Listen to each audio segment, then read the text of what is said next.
नमः सिद्धेभ्यः।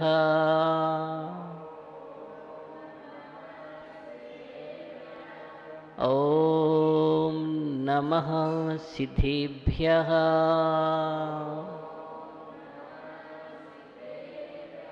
ॐ नमः सिद्धेभ्यः।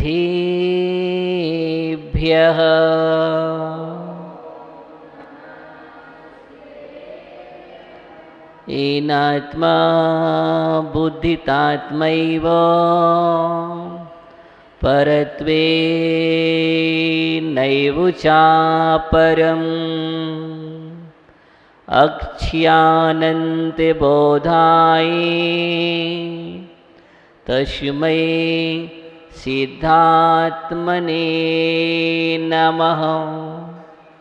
तस्मै सिद्धात्मने नमः। तस्मै सिद्धात्मने नमः। अनंत सिद्धे परमेष्टि भगवान की है। देवादिदेव पेखजराट मूल नायक चिंतामणि पार्श्वनाथ भगवान की। शासन नायक भगवान महावीर स्वामी के। परम पूज्य आचार्य भगवान कुंद कुंद स्वामी के। परम पूज्य आचार्य भगवान गणाचार्य गुरुदेव वीराक्षर्य महामुनिराज की। परम पूज्य आचार्य भगवान विशुद्ध सागर जी मुनिराज की। ढाई दीप में विराजमान 3 गम 9 कोटि मुनिराजों की।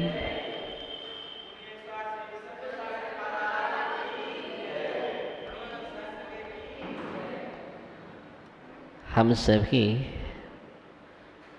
अपने जीवन को अच्छा बनाने के लिए,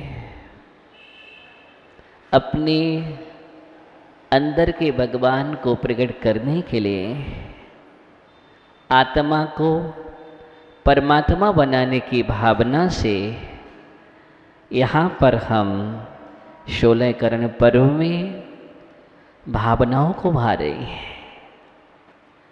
ये पर्व ही ऐसा है, बड़ा अद्भुत संयोग है जीवन के लिए, क्योंकि ऐसा प्रसंग बहुत ही पुण्य योग से प्राप्त होता है कि जहाँ पर हम जिनालय में जिन बिंब के समक्ष, देव शास्त्रगुरुओं के समक्ष बैठकर के इस प्रकार की भावनाओं के माध्यम से अपने चित्त और चेतना को परिष्कृत करते हैं।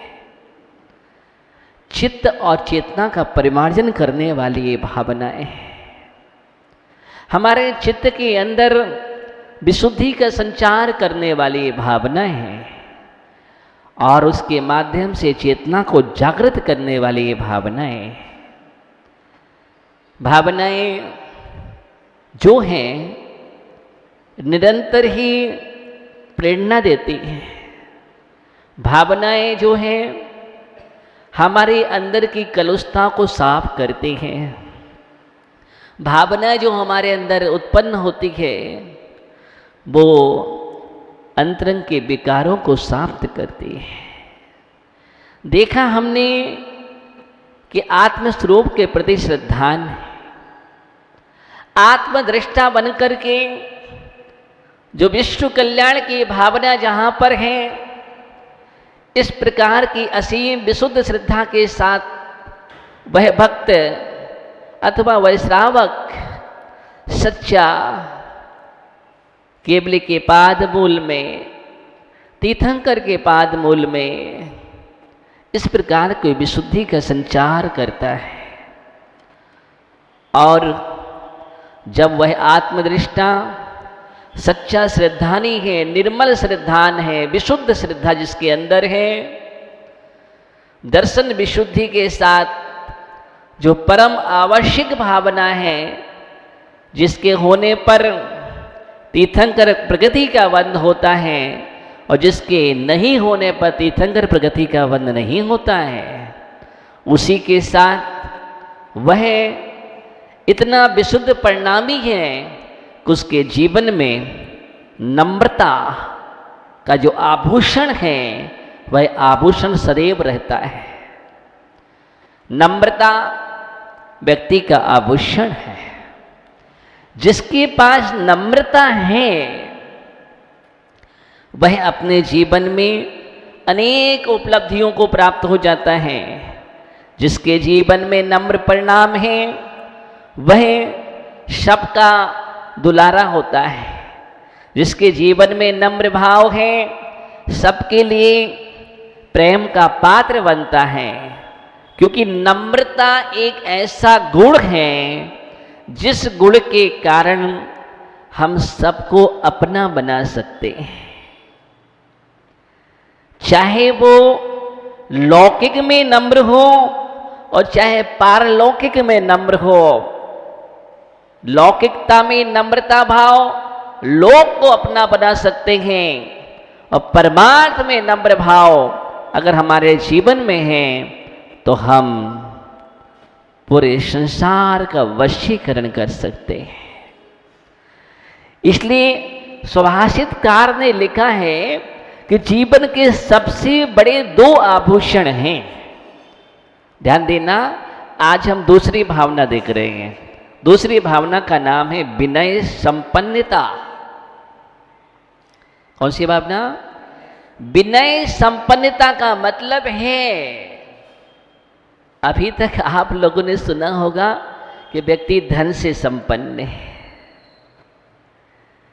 संपदा से संपन्न है,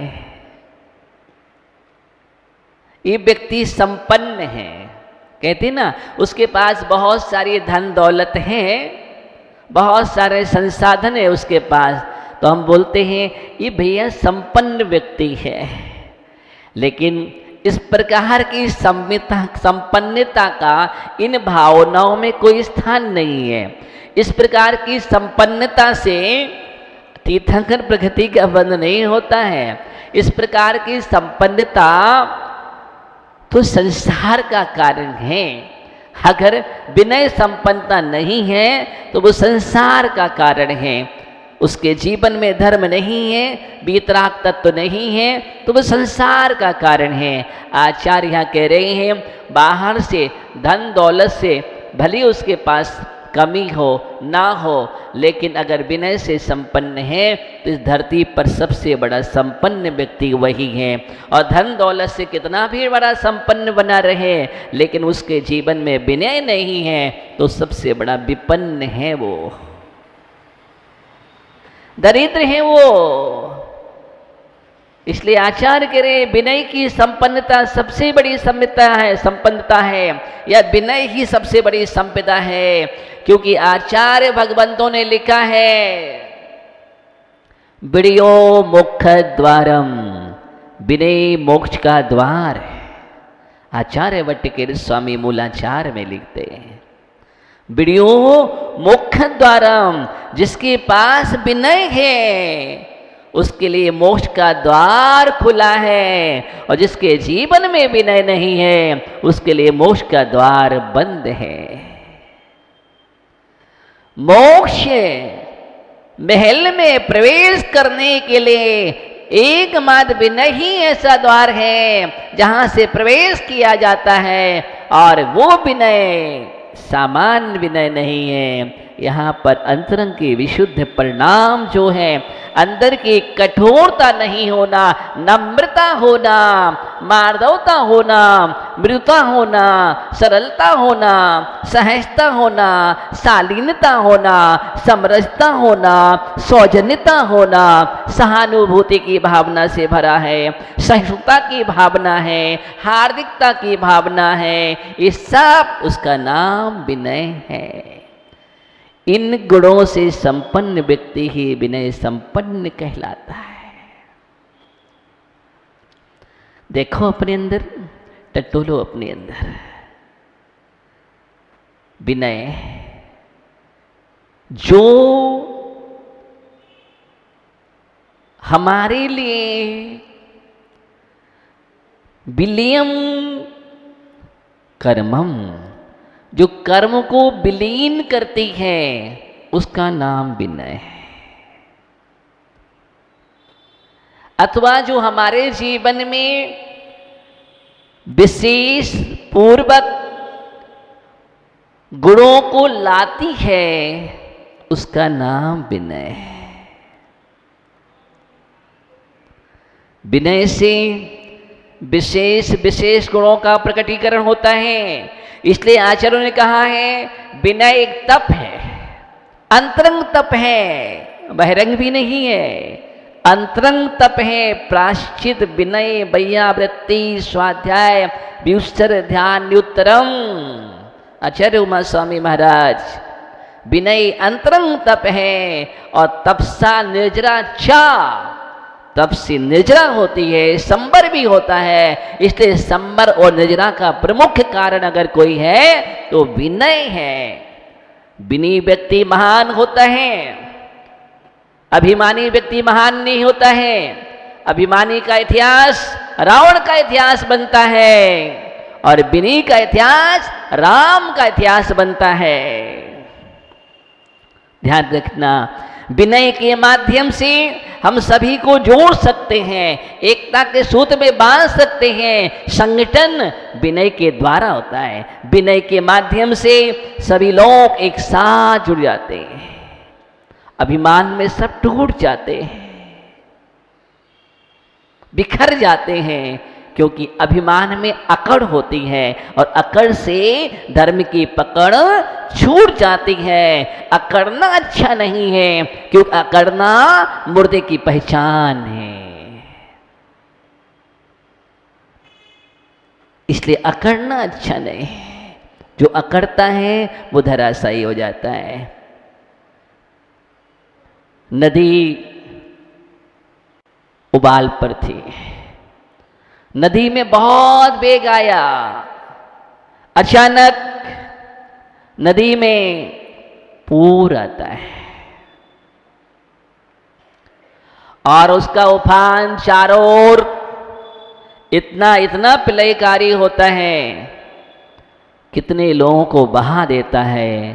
किनारे पर जो घर थे उनको भी ले जाता है। बड़े बड़े पेड़ खड़े थे, बड़े बड़े पेड़, बरगद जैसे वृक्ष भी धराशायी हो गए और उसके किनारे पर खड़े हुए जो बांस के वृक्ष थे, जो लताएं थी, जैसे ही तूफान आया और पानी का वेग आया, वो सब जमीन में बिछ गए और पेड़ यूं ही खड़े रहे। पानी के वेग ने उन वृक्षों को उखाड़ दिया, लेकिन जैसे वेग शांत हुआ, तूफान शांत हुआ, वो बांस के वृक्ष लताएं अपने पुनः स्थान पर खड़े हो गए।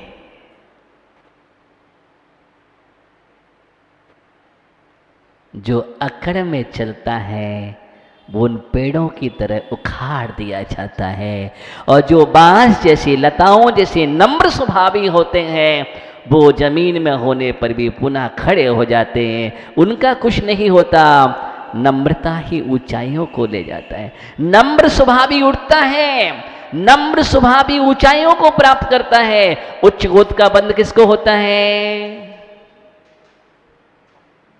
उच्च गोत्र नम्र स्वभावी के लिए। किसके लिए? जो नम्र स्वभावी है वही उच्च गोत्र को प्राप्त करता है। नीच नम्र वृत्ति लिखा है, उच्च गोत्र के आश्रयों में नम्र स्वभाव है। मद का अभाव और नम्र भाव ये उच्च गोत्र का कारण है। और नम्र भाव नहीं होना, अभिमान होना, अकड़ होना, ये नीच गोत्र कर्म के आश्रयों का कारण है। सिद्धांत भी हम देखें। इसलिए जैसे जैसे गुणों की वृद्धि होती है धवल जी, वैसे वैसे उसके जीवन में नम्र भाव आते चले जाते हैं। जिस वृक्ष में फल अधिक लगते हैं और फलदार वृक्ष होता है वो झुका हुआ होता है, और जिसमें फल नहीं लगते हैं वो अकड़ा हुआ होता है। जिसमें फल लगते हैं झुक जाता है। झुकना नम्रता की पहचान है। झुकने से कोई छोटा नहीं होता। जो झुकता है वही भरता है। अगर बाल्टी कुएं में जाए ना झुके तो भर करके नहीं आ सकती है, और जैसे ही वो नम्र हो जाती है, झुक जाती है, वही बाल्टी पानी से लबालब भर करके आ जाती है। ध्यान रखना, झुकना अपने जीवन में झोली को भरना है। हम देव शास्त्र गुरु के चरणों में जितना नम्र होते हैं, जितना नम्र होते हैं, उतने ही हम गुणों से भरते जाते हैं। और गुरुओं के सामने जितना तुम अकड़ के चलोगे, उतने ही तुम्हारे जीवन में वो अहंकार तुम्हें धराशायी कर देगा। पतन का मार्ग है, दुर्गति का पात्र होता है वो जो गुरुओं के सामने भी अकड़ के चलता है, झुक नहीं पाता है, नम्र नहीं हो पाता है, उनके गुणों की वंदना नहीं कर पाता है, आदर सत्कार नहीं कर पाता है। वहां भी उसके जीवन में अहंकार है, गर्व से भरा है। ऐसा व्यक्ति नीच गोत्र का बंद कर लेता है, यह दुर्गति का पात्र होता है। एक बात ध्यान रखना, ये विनय संपन्नता भावना हमारे जीवन में सिखा रही है कि अपने जीवन में संपन्न भी होना है तो विनय से। यहां परमार्थिक विनय, जब हम लौकिक विनय से उपलब्धि कर लेते हैं, ध्यान देना संजय भैया, जब हम लौकिक विनय के द्वारा उपलब्धि कर लेते हैं, लोकाचार में भी अगर अपने से बड़ों के प्रति हम नम्र रहते हैं, तो उस बड़े व्यक्ति का हाथ हमारे सिर पर बना रहता है। अलौकिकता में भी अगर हम बड़े बुजुर्गों का सम्मान नहीं कर पाते हैं, तो उनका हाथ ऐसा हो जाता है, उसमें भी नुकसान होता है। माता पिता के प्रति अगर हम नम्र हैं, जो व्यक्ति अपने माता पिता की चरण वंदना करता है, नम्र रहता है, आशीष प्राप्त करता है, उसके जीवन में बहुत सारी उपलब्धियां हो जाती है। कहते ना, माँ का आशीर्वाद, जब माँ के आशीर्वाद में इतनी ताकत होती है, तो गुरु माँ नहीं, निर्ग्रंथ गुरु ही गुरु माँ होते हैं, सग्रंथ गुरु माँ नहीं होते हैं। तो ऐसे गुरु, उनका भी अगर आशीर्वाद बना है जीवन में,